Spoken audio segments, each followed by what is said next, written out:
terbentur ke pohon, mati Pak. Ini nggak halal, nggak halal.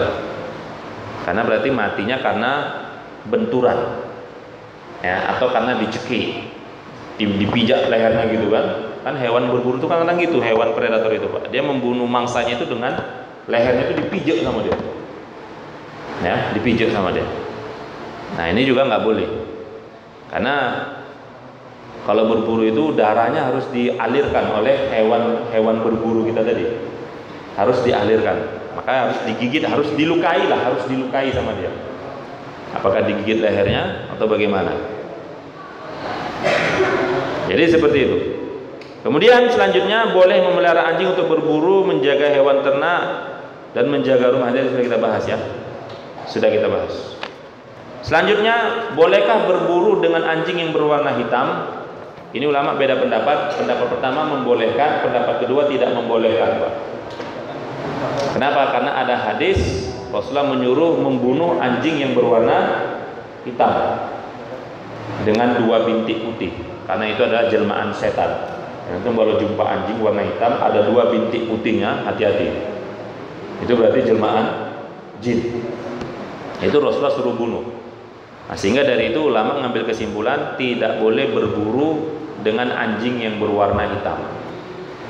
Namun sebagai ulama yang lain, ya, termasuk Maliki dan Syafi'i, menyatakan buruan anjing hitam tetap halal, ya, bersandar pada hadis-hadis umum yang ada. Kemudian berburu dengan menggunakan alat berburu, Pak, seperti panah, tombak, dan sejenisnya. Nah, ini boleh. Tidak ada perbedaan pendapat dari kalangan ulama. Boleh memakan daging binatang yang diburu dengan menggunakan panah. Sekali lagi tetap disertai dengan mengucap nama Allah, Bismillah, ketika menembakkan panah itu, atau melempar dengan tombak, ya. Dalam hadis Rasulullah mengatakan, hewan buruan yang kamu panah dengan panahmu, maka sebutlah nama Allah atasnya, Bismillah. Jika dia menghilang selama 1 hari dan kamu tidak temukan pada tubuhnya kecuali bekas panahmu, maka makanlah. Kita panah ini Pak, kita tembak gitu kan. Termasuk tembak itu boleh nggak? Boleh berarti. Tapi hilang dia, hilang selama 1 hari, rupanya dapat mati. Tapi matinya memang karena apa? Karena panah kita atau karena tembak kita?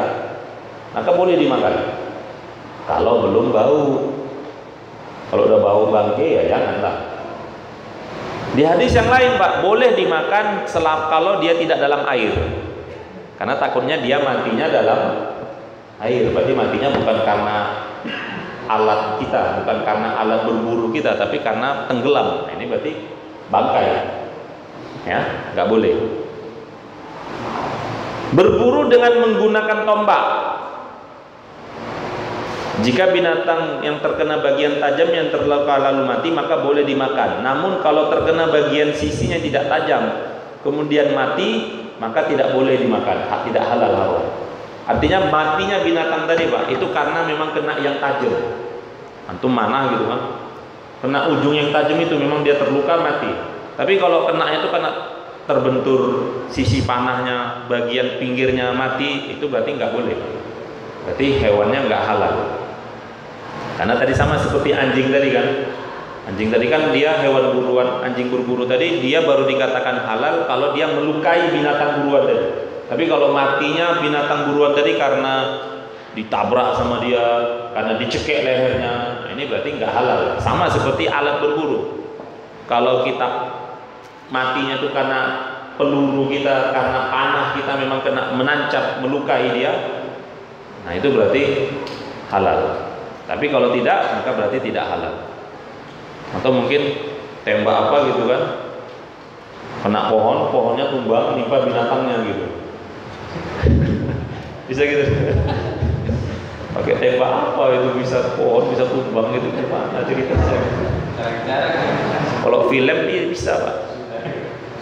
Kalau film itu kan kita ditipu-tipu, dibodohin film itu. Hebat itu. Tembak pohon, pohonnya tumbang nimpa binatang. Bukan nampak hebat, nampak bodoh gitu. Mau ngapain nembak pohon, langsung tembak binatang tuh. Kalau pohon aja hancur apalagi binatang gitu. Ini kan terlalu pintar sampai jadinya bodoh gitu. Nah, kecuali kalau meleset. Bukan sengaja ya.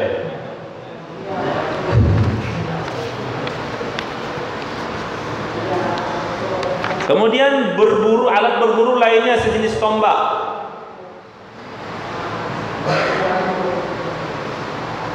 Ya, ini tombak tadi sama dengan tombak lah statusnya. Ya, jadi dia harus dilukai. Iza ramaita bil mi'rad fakharaq fakul.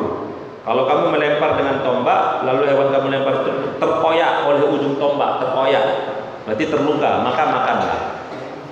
Ya, jadi unsurnya itu harus dia itu melukai. Termasuk kemudian juga berburu dengan senapang, ya, senapang angin. Senapang itu pelurunya tajam atau enggak? Enggak ya. Nah, jadi memang para ulama membahas yang dijadikan tujuan itu apakah karena tajamnya atau karena apanya? Bukan, yang jadi itu yang bisa melukai. Jadi meskipun nggak tajam, tapi kan peluru itu kan kencang, dia melukai, tembus bahkan. Jadi halal. Jadi bukan faktor tajam atau nggak tajamnya gitu. Dia melukai, dia menimbulkan luka. Bahkan tembus, kalau peluru kan tembus itu kan. Nah, berarti sama, boleh. Ya. Kemudian bolehkah berburu dengan batu kerikil? Batu, lempar pakai batu, ketapel. Boleh nggak? Nggak boleh. Ini kan sama tadi seperti binatang, hewan buru-buru yang nabrak, buah. Nggak boleh. Tapel kecil-kecil dulu kan main ketapel ya kan. Tapel burung kena, nggak boleh. Hatta meskipun bagaimana Ustaz kalau dia nggak mati, tembak, puk jatuh nggak mati, kita sembelih pakai ketapel, gimana? Boleh nggak? Nggak boleh. Ya kan menyakiti. Ya artinya begini, Rasulullah melarang, ada hadisnya.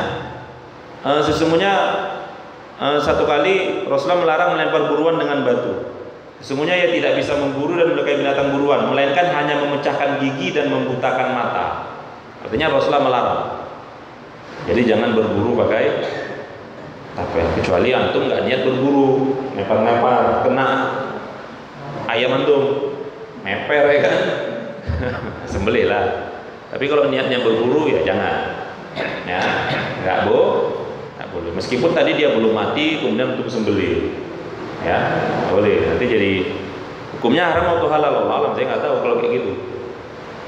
Ya, subhan. Tapi kan hukum asal pertama berburu dengan kerikil, dengan batu kan dilarang oleh Rasulullah, jelas hadisnya. Kemudian yang terakhir, jika binatang buruan ditemukan beberapa hari setelah perburuan. Nah ini tadi ya.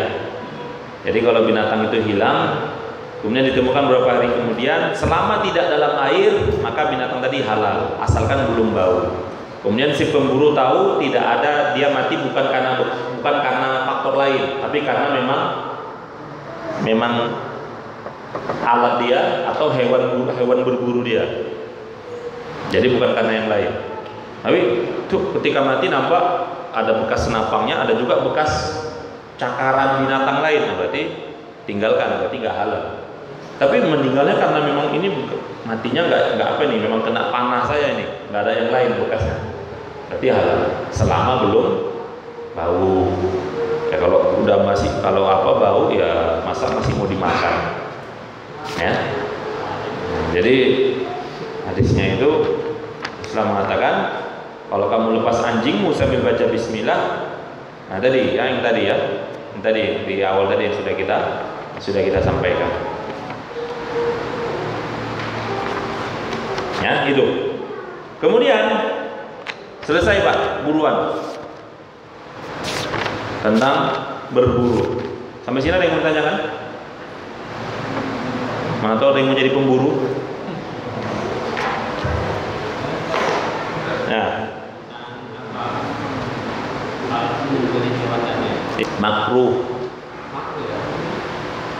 Termasuk yaitu berdosa. Sebagian ulama bahkan mengatakan haram. Haramnya itu haram melakukan hal itu, bukan berarti binatangnya haram. Makruh.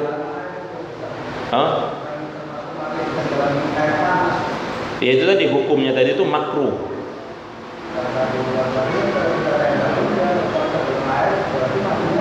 Dia sudah mati. Iya. Matinya belum sempat selesai. Dengan tadi buruan itu beda hukumnya. Kalau kita menyembelih, kalau antum buru tadi dapat dalam air, ya nggak boleh lah. Tapi ini kalau antum menyembelih, sama antum menyembelih, kemudian dia belum mati, antum patahkan lehernya.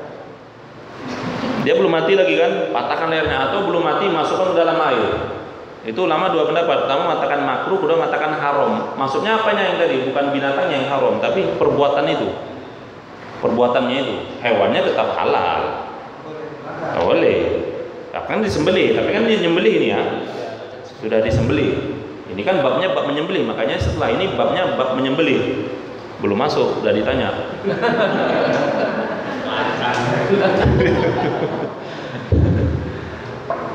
Saya nanya tentang buruan, nanya tentang menyembelih. Maksud saya kalau nggak ada pertanyaan, kita lanjutkan tentang menyembelih. Rupanya langsung ditanya tentang menyembelih. Termasuk apa? Tadi termasuk makruh itu menyembelih sampai putus kepalanya kalau sengaja ya. Kalau nggak sengaja nggak apa-apa. Ya. Kalau sengaja disembelih sampai putus lehernya itu makruh. Sebagian orang mengatakan haram. Maksudnya perbuatan itu haram. Karena kan kita disuruhkan apa? Tapi jumhur mengatakan memilih pendapat yang tadi makruh tadi. Karena kan perintahnya itu kan menyembelih itu ya 2 urat tadi. Ya, 2 urat tadi. Nggak sengaja iyalah. Karena pisaunya ketajaman. Sering itu burung itu. Kalau burung kan kecil. Ya, putus. Saya pernah juga dulu nyembelih burung putus pernah ya. Karena pisau terlalu tajam, burung lehernya kecil sekali itu langsung putus. Kalau lembu bisa putus. Nyembelih lembu bisa putus nggak? Kita apa? Nggak mungkin ya. Ada lagi? Assalamualaikum warahmatullahi wabarakatuh. Mengenai yang memburu itu anjing. Itu kan kena air liur. Iya. Nggak apa-apa. Ini kan memang diberikan keringanan. Itu kan air liur itu berlaku kalau kita tidak hewan tadi bukan kategori anjing tadi bukan kategori hewan buruan, hewan berburu. Tapi kalau kategori anjing hewan dilatih untuk berburu nggak ada masalah. Itu nggak berlaku. Ya, jadi jangan. Tapi anjing liurnya 7 kali dicuci, cemana pula digigit hewan buruan gitu. Saya dulu masih kelas 1 MTS mikirnya gitu. Cemana pula itu katanya anjing. Padahal gaji-gaji itu beda apa namanya ya beda apanya. Ya itu kan berlaku kalau itu hukum umum. Kita anjing liar, anjing tak siapa anjing liar.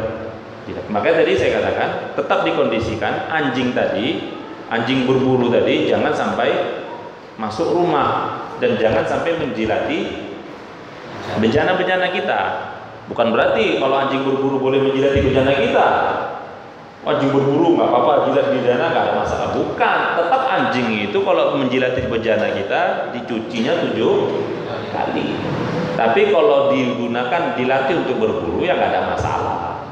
Kan tadi kan makanya ini juga menjadi penguat pendapat anjing itu yang najis itu yang dicuci 7 kali itu sebagian ulama mengatakan kalau dia menjilati bejana saja. Bejana. Kalau jilati kaki kita gimana? Apa 7 kali dicuci? Ya enggak. Ya biasa saja gitu. Itu hanya berlaku kalau menjilati bejana saja. Bejana itu apa? Wajan diri. Pokoknya alat-alat makan lah. Tapi kalau menjilati pakaian kita 7 kali juga 7 kali? Enggak. Nah, makanya termasuk tadi yang berburu hewan buruan dia pasti gigit lehernya kan? Udah nggak ada masalah. Ya, gigit lehernya apa kemudian najis? Enggak. Makanya perintah tadi mencuci 7 kali itu adalah ta'budiyah, ibadah. Ya, supaya kita berhati-hati dari liur anjing. Ada yang mengatakan pembahasan juga dalam masalah itu, apakah yang najis itu hanya liurnya saja atau seluruh tubuhnya? Ada beberapa mengatakan liurnya saja, yang lain enggak, bulunya enggak.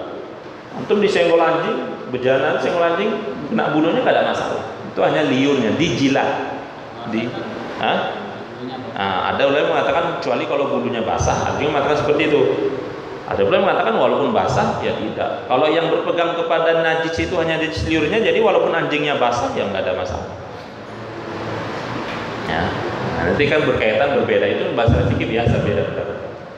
Apakah anjing itu najis seliurnya saja atau seluruh tubuhnya? Nah itu juga berbeda nanti, beda pendapat juga lagi. Tapi dalam hal ini, dalam hal bulu yang nggak ada masalah. Jadi jangan berpikir lagi gimana Ustaz dijilat aja. Nah itu kan beda kasus lah, beda apanya. Ya, jadi boleh. Ya. Jadi boleh ya. Jadi kalau ada yang mau jadi pemburu besok cari anjing, ya, kemudian anjing dilatih. Ya. Nah, tapi burunya betul-betul berburu lah. Jangan berburu hewan orang. Allah alam bismillah. Ada lagi? Cukup? Cukup? Sudah selesai kan? Sampai jam 10 atau mau lanjut ini? Sampai ngantuk. Lanjut saya lanjut ini. Saudara ya, jam 10 ya. Tadi mulai jam 8:30 sampai jam 9:30. 1 jam aja sampai banyak. Ya, nanti ilmunya biar banyak kali pun nanti nggak ada yang nyangkut. Allah alam bisawab, ini yang bisa kita sampaikan berkaitan tentang hewan berburu dan hukum hewan buruan. Mudah-mudahan bisa kita pahami, dan kalau nanti ada yang ingin menjadi pemburu sudah paham ya rambu-rambunya, sehingga bisa menjadi pemburu yang faqih. Yang pemburu yang faqih lah. Maksudnya apa? Yang paham. Jangan jadi pemburu yang nggak paham. Takutnya jadi pemburu tapi nggak paham nanti. Harusnya sebenarnya haram jadi dikiranya halal gitu kan. Wallahu a'lam bishawab. Mudah-mudahan bermanfaat. Saya akhiri dengan doa majelis. Subhanallah wa bihamdika, asyhadu an la ilaha illa anta, astaghfiruka wa atubu ilaik. Lebih dan kurang saya mohon maaf. Assalamualaikum warahmatullahi wabarakatuh.